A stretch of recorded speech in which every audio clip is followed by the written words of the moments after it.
Former Eastern Cape Health MEC Sindiswa Gomba says she's frustrated with delays in her fraud and corruption case.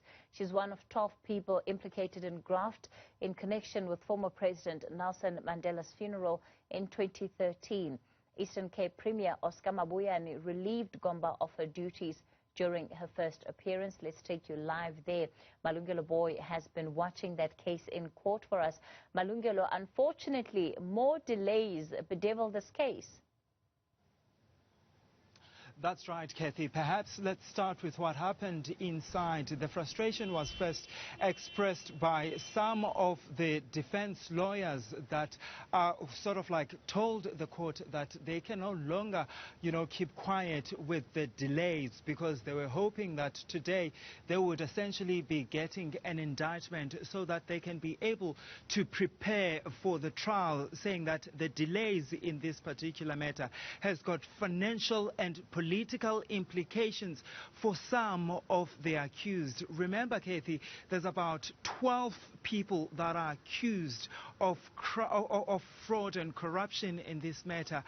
Three others are entities that the state believes were used in this corruption that dates back to 2013. And of course, I had a chance to speak to the former health MEC, Sindiswa Gomba, who said to me she was very frustrated about this particular matter, and that when the charges were reinstated in February, she and her co-accused were of the view, Kathy, that the state was ready to prosecute, and it seems now that the state is not ready to prosecute, and she's gone as far, Kathy, to say this particular case also has a financial and political implications for her career. But it's not only Gomba, Kathy, that I was able to talk to. I spoke to Sindiswa Gomba. She's the former mayor of the Buffalo City municipality, and she's accused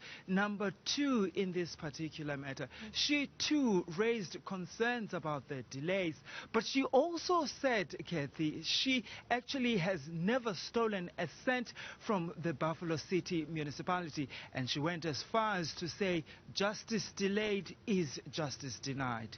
Malungelo, what reasons did the state furnish for why the case is being delayed to this level?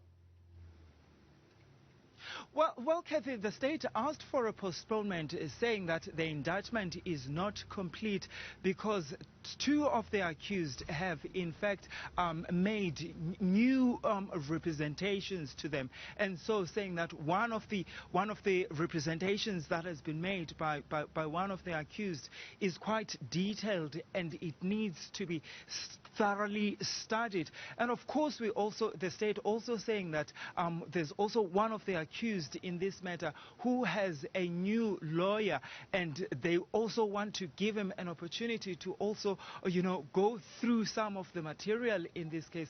But it is important, Kathy, to note that the state said they have already, handed over the docket of this case, and the only thing now that is remaining is an indictment. The indictment, Kathy, is actually quite important because it sort of like details the state's case against the accused step by step, but it also gives an indication as to how many witnesses the state will be relying on for a successful prosecution in this matter. Malungelo, just before I let you go, remind us again of the case that the state has brought against these accused and what essentially they are arguing the role of these accused was in the disappearance of that money in 2013 at the time of the planning of the late statesman's funeral, President Nelson Mandela.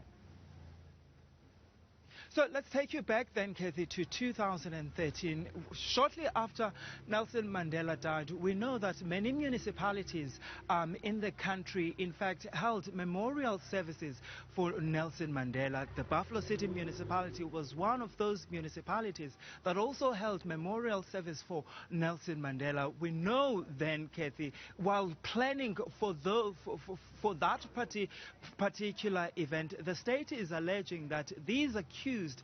In fact, accused number 5, Gomba, was the councillor at the Buffalo City municipality, and accused number 2, which is the former Buffalo City mayor. These two are accused to having influence and made sure that the money actually that was meant for this funeral was in fact given to some of the suppliers at an inflated prices, Kathy. But also what the state is alleging that some of the service providers that were used, Kathy, were not in the database of the Buffalo City municipality. In fact, the state is alleging that few days after some of these service providers had been given tenders, their names then started to appear in the database of the Buffalo City municipality. And of course, the state is saying that part of this really meant that the Municipal Financial Management Act was also violated. All right, Malungelo, let's leave it there for tonight. Newsroom Africa's senior reporter there for us in the East.